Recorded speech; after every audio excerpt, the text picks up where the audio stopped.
50 மாணவர்கள் கொண்ட ஒரு வகுப்பில் திருத்தப்பட்ட வினாத்தாள்களை ஆசிரியர் வரிசையாக கொடுக்கிறார். முதல் 3 மதிப்பெண் எடுத்த மாணவர்களுக்கு வகுப்பில் உள்ள அனைவரும் கைத்தட்டுகின்றனர். 4ஆம் மதிப்பெண் எடுத்தவனுக்கு பாதி பேர் மட்டுமே கைத்தட்டுகின்றனர். 5ஆம் மதிப்பெண் எடுத்தவனுக்கு இன்னும் குறைவான கைத்தட்டல்கள். தொடர்ந்து 6வது 7வது மதிப்பெண்கள் என கைத்தட்டல்களின் சத்தம் குறைந்து கொண்டே போகிறது.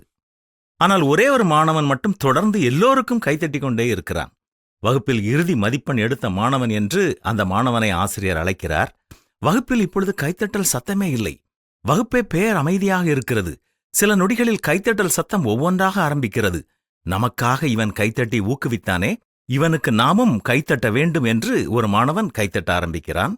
நாம் இவ்வளவு குறைவான மதிப்பெண் எடுத்தும் நமக்காக இவன் மட்டும் கைத்தட்டினானே, நாமும் கைத்தட்ட வேண்டும், ஊக்குவிக்க வேண்டும் என்று சொல்லி ஒவ்வொரு மாணவர்களும் கைத்தட்ட ஆரம்பிக்கின்றனர். இப்பொழுது அந்த வகுப்பறையே ஆரவாரமாக மாறுகிறது. முதல் மதிப்பெண் எடுத்த மாணவனுக்கு கூட இந்த கைத்தட்டல்கள் இல்லை. ஆசிரியருக்கு பெரும் அதிர்ச்சி. இப்பொழுது அந்த மாணவர்கள் குறைவான மதிப்பெண் எடுத்த அவனுக்கு நாம் கைத்தட்ட வேண்டுமா என்று யாரும் நினைக்கவில்லை. இறுதியில் அந்த ஆசிரியரே கைத்தட்டி அவனது விடைத்தாளை அந்த மாணவனிடம் கொடுக்கிறார். அவனுக்கு அது மிக ஆச்சரியமாக இருக்கிறது. முதன்முறையாக கைத்தட்டல் அவனுக்காக ஒலிப்பதை புதுமையாக உணர்கிறான். அது அவனுக்கு பெரும் ஊக்கமாக அமைகிறது.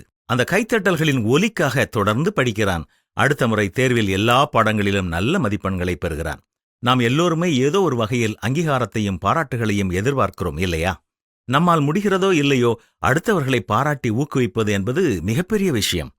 நிச்சயம் அதுவும் நம்மிடமே ஒரு நாள் வந்து சேரும்.